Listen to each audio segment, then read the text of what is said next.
Hello everyone and welcome to this Java tutorial. In this tutorial, I'm going to be explaining about comments. So, basically what are comments? Comments are statements that are used to explain Java code or whatever Java expressions or statements you write. Comments are there to explain that and make it more readable. The purpose of including comments in your code is to explain what the code is doing. So why we include comments in our code?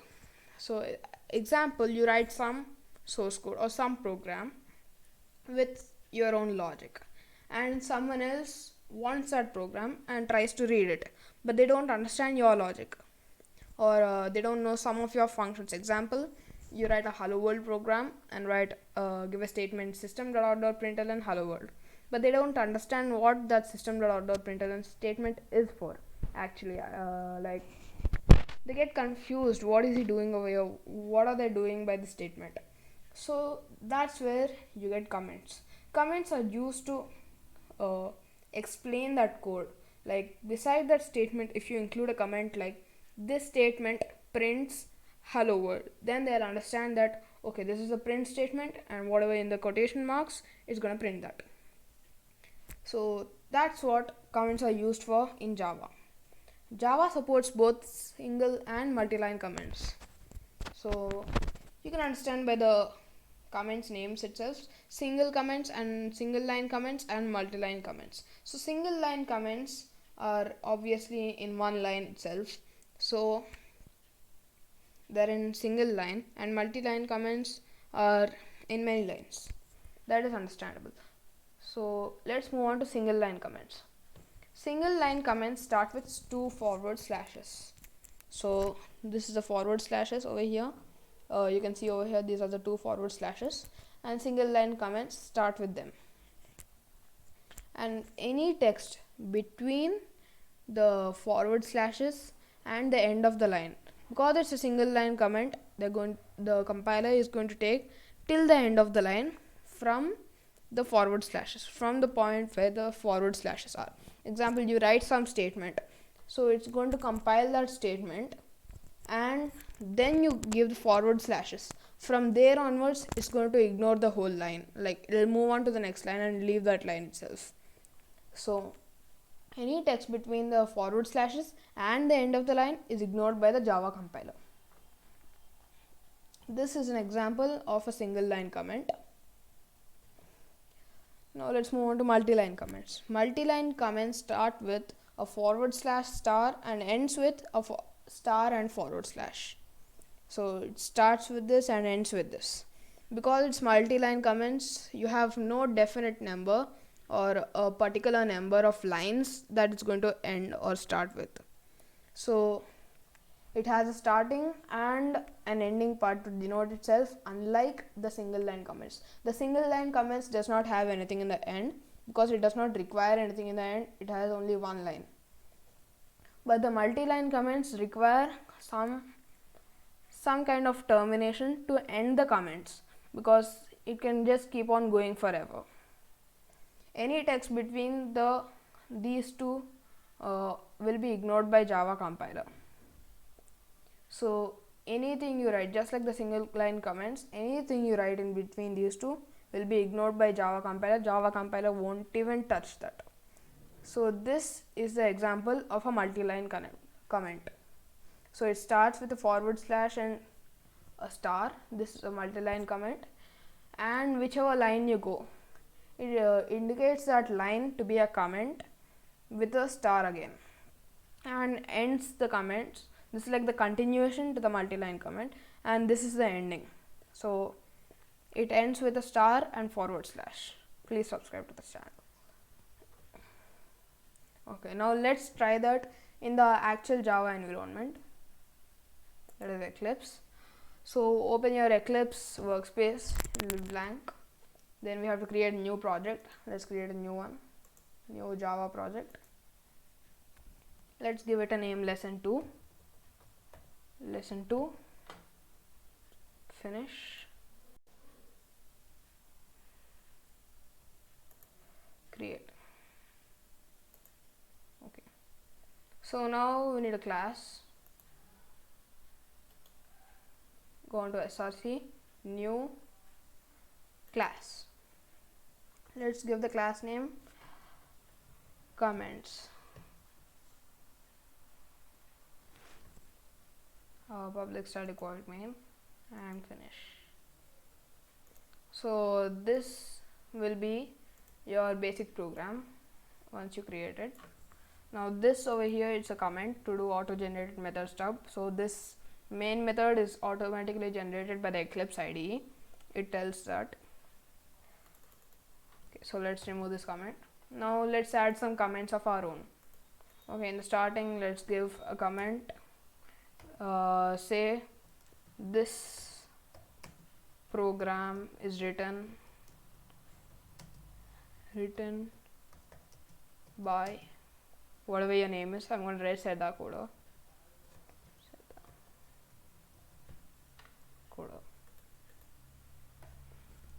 Okay, this is a comment. It tells who wrote this program.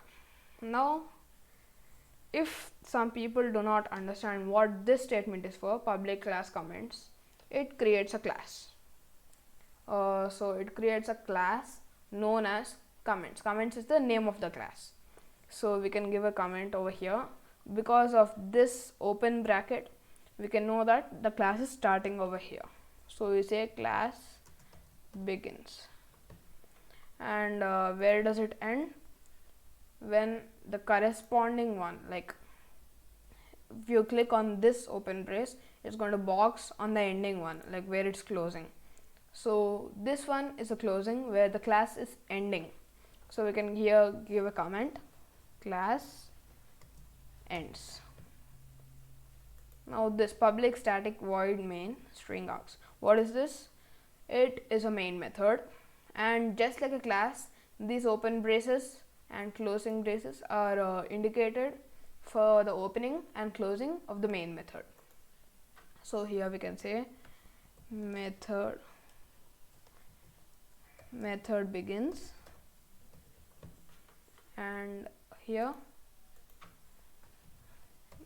method ends. So this are single line comments. Now let's give some multi-line comments. So over here, let's start a multi-line comment saying that all your source code goes into this place. So multi-line comment starts with a forward slash, a star,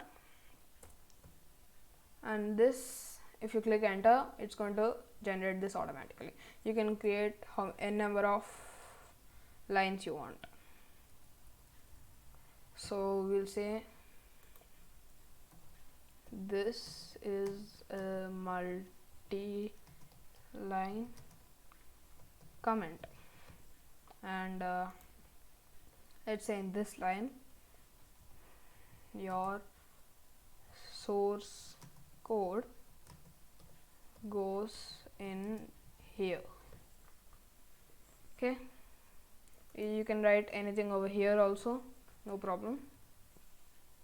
I'll write do not make any errors. Okay, so this is multi-line comments, this is single line comments. So that is basically comments, single line and multi-line. I think the concept of comments is pretty clear. So let's move on with the next topic, that is math functions. So in Java, there are some inbuilt functions known as math functions, which you have to import from the math class, and the math class is included in the java.lang package. So this math functions, what are they used for? The math functions are used for performing mathematical tasks on numbers or values. So the Java math class, there's a class in Java package. The package is java.lang package. In java.lang package, there's a class known as math class. So in this math class, there are some functions known as math functions, which are used to perform mathematical tasks on numbers. Okay, Now java.lang package does not need to be imported separately into the source code, as it is imported by default. Okay, and another point is the math function always returns a float or double type. It returns a decimal type. The exception is with math.round function. The round function rounds off the number. You know what rounding off a number means. So it returns long data type if the argument is double. Long data type is for really large numbers, like for mobile numbers like 9-digit numbers or more, and it returns int if argument is float. Int is for a bit smaller numbers like 5 digits or 7 digits. Okay, so now let's review the basic math functions. The commonly used math functions are pow, square root, cube root, ceil, floor, round. These are the basic and commonly used math functions. So the syntax of any math function is like this. So first you need to specify the name of the class, that is math class. So the name of the class is math. M is capital always in math. Dot, because you are accessing its functions or its properties. So math dot and its function name. These are function names over here. You have to type them as it is for the function name. You can't change any spelling, or you can't change from uppercase to lowercase or anything like that. They have to be exact in the same way like this. And the arguments required for that particular function.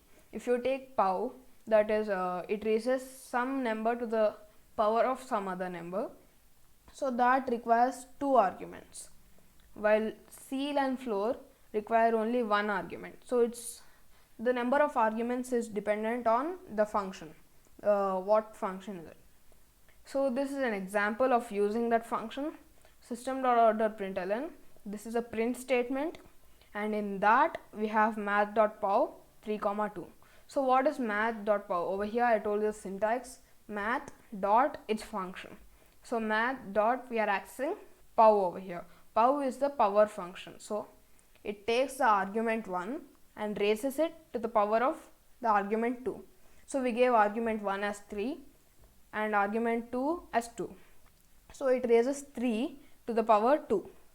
So if we give a and b, it will raise a to the power of b. That is the math.pow function. Now let's review all of these functions in the workspace. So let's open Eclipse and create a new class. Right click on src, new class. Let's give math functions as its name. Okay, public static void main we'll use. Okay, see, so this is the math functions class. Alright, so now let's review the example we have given over here. So the example was system.out.println math.pow 3,2. So what this math.pow function does, it returns the value. It does not print the value, it returns the value.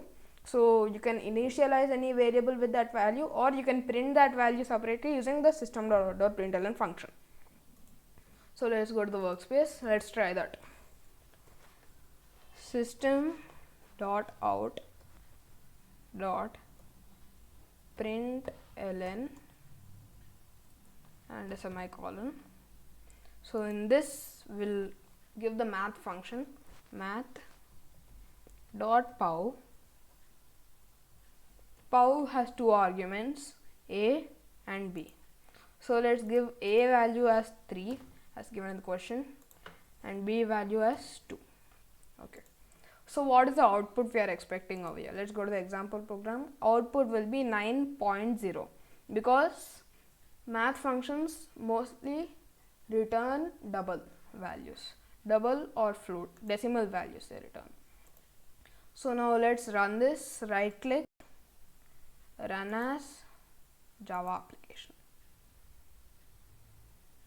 Could not find or load main class caused by, okay, wait, we have to create a run configuration for this. Run configuration, math function run 9.0. So as I told, the output will be 9.0 and it works. So now let's try some other functions. There are many math functions in Java, but we are going to be focusing only on the main ones. Those are the 10 functions. We may not be using all of them, but most of them will use. Okay, next one is square root and cube root. Let's try square root. Square root is it returns the square root of the value. Okay, let's give sqrt. Sqrt is a name, and square root always requires only one argument, because it finds the square root of only one argument. It can't find the square root of 3, 2. It does not do anything with 2 arguments. So we give it an argument of 3 and run. It prints 1.7320, whatever the square root of 3 is. Okay, now let's try cube root. Let's not change the argument, because cube root also requires only one argument. So cube root, and run it again. So we get the output as 1.442 something as the output. Okay, so next is the ceil and floor function. Now I'll explain what does ceil function mean. So ceil, you can refer it as ceiling. Ceiling means up. So if you give any decimal value like 3.56, so it will return the nearest value, that is nearest integer value, that is more than the number you gave over there. So I gave 3.56. It has two nearest integer values, 3 and 4, near to this number. But math.ceil, ceil means ceiling, that is up. So it returns the higher value, that is 4. Okay, let's see if it works. It's going to return 4.0, and it returns 4.0. And now, just like ceil, there is a function known as math.floor. Floor, you can assume it as floor, like below. Ceiling is above, floor is below. So floor also has two possible values now. It has, for 3.56, it has 4 and it has 3. But floor takes the lower value. So floor gives 3 as the returned integer, because 3 is lower than 4 and it is the nearest integer to 3.56, which is lower. Okay, so it is supposed to print 3.0 and it works. That is the ceil and floor functions. Okay, now let's get to the next function, that is round.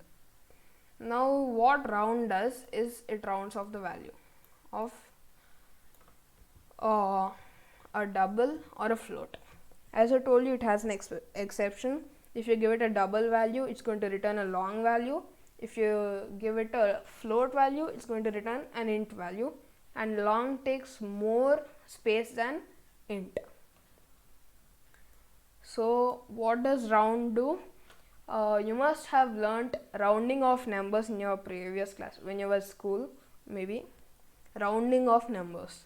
So rounding of numbers, if we give the value of 3.5, so if the points digit of the decimal digit in the tenths, I think, if it is 5 or greater than 5, it's going to print the next integer.